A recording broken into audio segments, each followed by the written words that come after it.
ஆன்மீக சொந்தங்கள் அனைவருக்கும் வணக்கம் நண்பர்களே.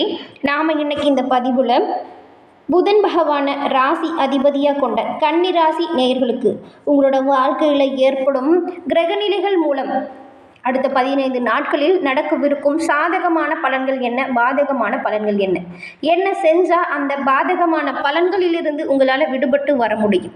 மேலும் என்ன மாதிரியான விஷயத்தில் எல்லாமே நீங்கள் கூடுதலாக கவனமாக இருக்கணும், இது பற்றின முழுமையான தகவலையுமே உங்களுக்காக இந்த பதிவில் நாங்கள் சொல்லியிருக்கோம். இந்த பதிவு நீங்கள் பயன்பெறும் வகையில் அமையுங்க, அதனால் ஸ்கிப் பண்ணாமல் முழுமையாக பாருங்கள். நீங்கள் இப்போ தான் ஃபர்ஸ்ட் டைம் நம்மளோட சேனலை பார்க்குறவங்களா இருந்தால் மறக்காமல் சேனலை சப்ஸ்கிரைப் பண்ணி வச்சுட்டு பாருங்கள். 12 ராசிக்காரர்களுக்குமே ஒவ்வொரு ராசிக்காரருக்கும் வெவ்வேறு விதமான குணநலன் அப்படின்றது அமைஞ்சிருக்கும். 12 ராசிகள்லையுமே கிரகங்கள் ஆட்சி செய்கிறதுனால ஒவ்வொரு ராசிக்கும் அந்த ராசி அதிபதியை பொறுத்து குணநலங்கள் மாறுபடும். அந்த வகையில் இந்த கன்னி ராசி அன்பர்களுக்கு புதன் பகவான் உங்களுக்கு ராசிக்குரிய, அதாவது இந்த புதன் கிரகத்தால் ஆளக்கூடிய ஒரு ராசி இந்த கன்னி ராசி. உங்களோட ராசிக்குரிய கடவுள் யார் அப்படின்னு பார்த்தா நாராயணன்.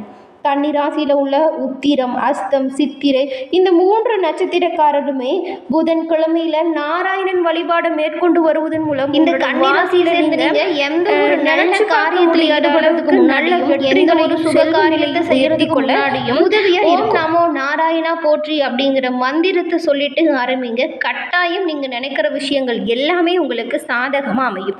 மேலும் உங்களுக்கு நாராயணன் பிடிக்கும் என்றாலும் இந்த வீடியோ பதிவின் கமெண்ட்ல ஓம் நமோ நாராயண போற்றி என 3 முறை மறக்காம பதிவிடவும் செய்யுங்க. அந்த நாராயணின் அருளால உங்களோட வாழ்க்கையில நடக்கிற விஷயங்கள் எல்லாமே நல்லதா நடக்கவும், உங்களோட வாழ்க்கையில ஏற்படும் காரிய தடைகள் விலகி செல்வ நிலை மேலோங்கவும் நாங்கள் உங்களுக்காக பிரார்த்தனையும் செஞ்சுக்கிறோம். அதற்காக வாழ்த்துக்களையும் உங்களுக்கு தெரிவிச்சுக்கிறோம்.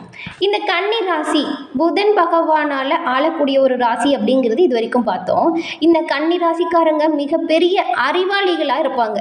ஏன்னா புதிய புதிய கண்டுபிடிப்புகளை கண்டுபிடிக்கிறதுல ஆர்வம் அதிகமாக இருக்கும். இவங்க அத்தனை எளிதிலெல்லாம் பேச்சால் மற்றவங்களால வெல்லவே முடியாது. ஏன்னா இவங்க அபார ஞாபக சக்தி உடையவங்களாக இருப்பாங்க.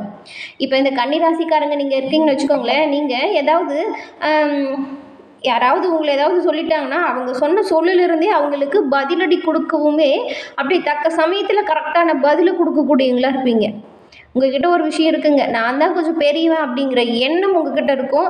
அதை மாற்றவே முடியாது. உங்ககிட்ட இப்போ யாராவது சண்டை போட்டுட்டு வாதிடுறாங்கன்னு வச்சுக்கோங்களேன், அவங்களாம் நான் பண்ணது தப்பு அப்படி என்னை விட்டுருப்பான்னு சொல்கிற அளவுக்கு நீங்கள் பேசுவீங்க.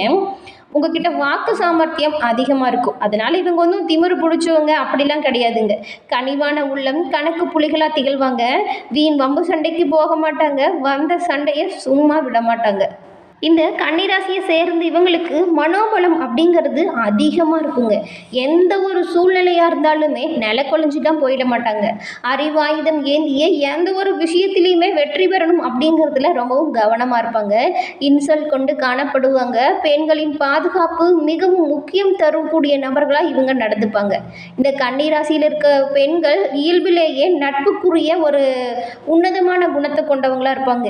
இவ்வளவு சிறப்பான குணம் படைத்த கன்னிராசி அன்பர்களுக்கு வரக்கூடிய நாட்களில் ஏற்பட்டிருக்கும் கிரகநிலைகள் மாற்றங்கள் மூலம் ஏற்படும் பலன்கள் எப்படி அமைஞ்சிருக்கு அப்படிங்கிறத தொடர்ந்து நாம பார்க்கலாம். இந்த மாதத்தின் கிரகநிலைகளை ஆராய்ச்சி பார்க்கும் பொழுது புதன் மற்றும் சனி பகவான் உங்களுக்கு நன்மையை வழங்கக்கூடிய இடத்துல இருக்காங்க. இதனால் நீங்கள் சனீஸ்வர பகவானையுமே இந்த வாரம் வழிபட்டு வருவதன் மூலம் உங்களோட வாழ்க்கையில் வளம் நிறைந்த நாட்களாக காண முடியும்.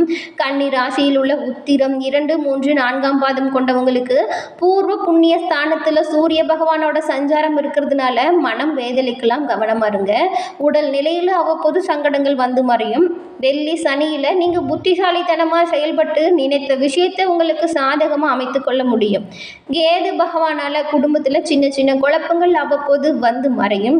நீங்கள் நிதானமாக செயல்பட்டீங்கன்னா ரொம்பவும் நல்லதாக இருக்கும். அதன் பிறகு அஸ்தம் நட்சத்திரக்காரர்களுக்கு சனி பகவானின் சஞ்சாரம் சாதகமாக இருக்கிறதுனால உங்களோட வாழ்க்கையில் ஏற்படும் நெருக்கடிகள் காணாமல் போகும்.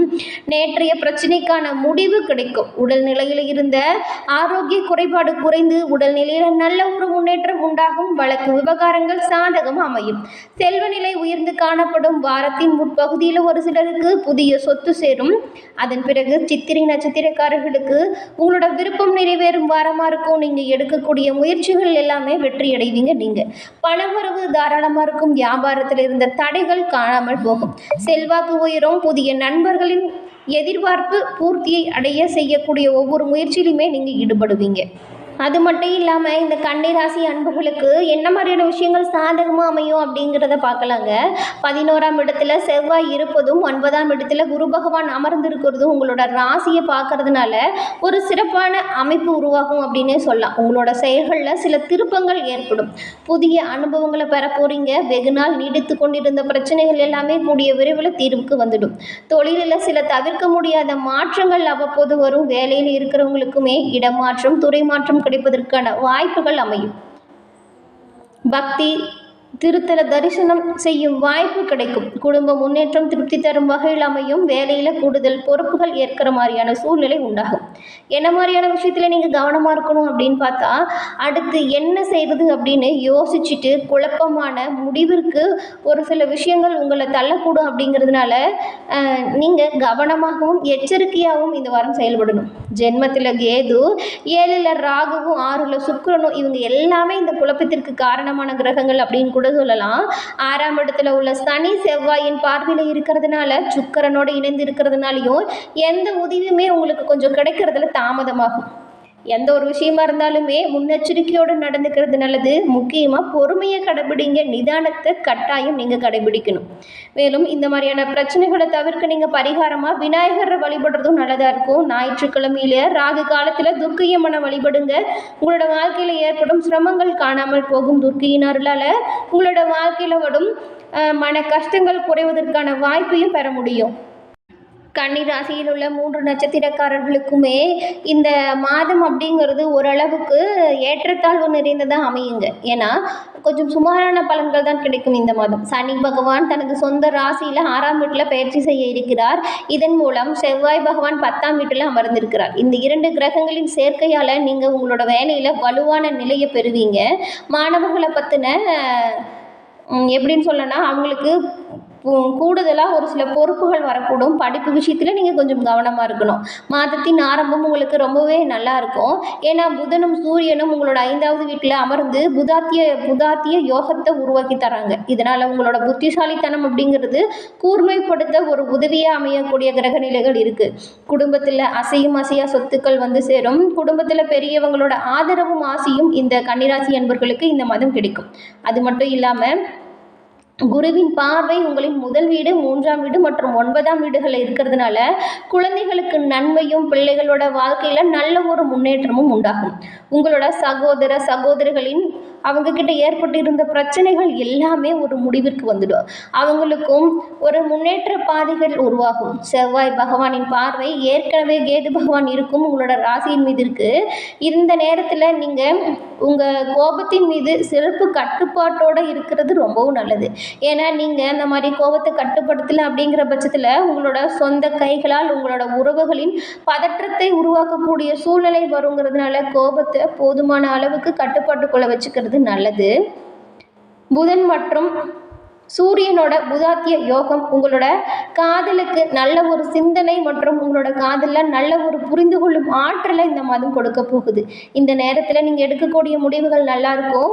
உங்கள் இருவருக்குமே நல்ல ஒரு முன்னேற்றம் உண்டாகும். உங்களோட வாழ்க்கையும் சரி, தொழிலும் சரி, வியாபாரமும் சரி. இந்த கன்னிராசி அன்பர்களை பொறுத்த வரைக்கும் இந்த மாதம் நீங்கள் யோசித்து செய்யக்கூடிய ஒவ்வொரு செயலையுமே சிறப்பான பலனை பெறுவீங்க. ஒரு சிலரோட காதல் விவகாரம் வீட்டில் தெரிஞ்சு திருமணத்திற்கு சம்மதம் பெறும் வாய்ப்பையுமே ஏற்படுத்தி கொடுக்கும். நீங்கள் நல்லா சிந்தித்து செயல்படக்கூடிய காலகட்டமாக அமைஞ்சிருக்கு. ஒன்றுக்கு மேற்பட்ட ஊடகங்களிலிருந்து நீங்கள் அதாவது ஒரு சில எப்படி சொல்லனா நிறைய வேலைகள் மூலம் உங்களுக்கு நிறைய பண வரவு சேருங்க. இந்த மாதம் முழுவதுமே கேது பகவான் உங்களோட ராசியிலையும் ராகு சுக்கிரனோடையும் சேர்ந்து 7ஆவது வீட்டில் பயிற்சி செய்கிறதுனால, செவ்வாயும் 10ஆம் வீட்டில் அமர்ந்து உங்களோட ராசியை பார்க்கறதுனால உடல்நல கோளாறுகள் அவ்வப்போது வந்து சேரலாம். வயிறு சம்மந்தப்பட்ட பிரச்சனை வரக்கூடுங்க.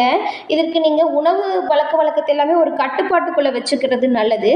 அதன் பிறகு சின்ன சின்ன உடல் உபாதைகள் வரும் பொழுது நீங்களாம் மருத்துவம் செய்யாமல் மருத்துவரை அணுகி உரிய ஆலோசனை பெற்று மருத்துவம் பார்த்துக்கிறது நல்லதாக இருக்கும்.